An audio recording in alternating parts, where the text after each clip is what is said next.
আসসালামু আলাইকুম প্রিয় দর্শক, দেশ জনপদ পেজ থেকে আপনাদের জানাইতে স্বাগতম। তো দেখেন, আমরা রাস্তার সাইডে চিটাই পিঠা ভাজতেছে। একটি পিঠার সঙ্গে 4-5 প্রকারের আপনার ছানা দেওয়া আছে। তো আপনার যেটা পছন্দ হবে আপনি সেটা দিয়ে খাবেন, অথবা যদি আপনার পাস্তাই পছন্দ হয় আপনি পাস্তা দিয়ে খাইতে পারবেন। তো আসলে মূল কথা হচ্ছে যে আমি যে বিষয় নিয়ে কথা বলতে চাচ্ছিলাম, তো এই ধরনের খাবার আমাদের কাছে সবার কাছেই ভালো লাগে এবং অনেক মুখে স্বাদ লাগে। আর বিশেষ করে শীতের দিনে এসব পিঠা আমরা খাই, তো এখন আমরা সব সময় পাই।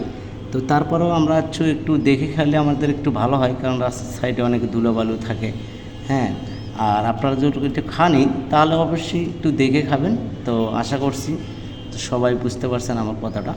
তো তারপরে দেখেন, আপনারা অনেকেই পিঠা খাইতেছে, আমিও 2টা খাইছি, অনেক ভালো লাগছে। আর আপনাদের কেমন লাগে এসব পিঠা, কী খাইছে অবশ্যই কমেন্টে জানাবেন। সবাইকে ধন্যবাদ এবং ভালো থাকবেন আর নিজের খেয়াল রাখবেন।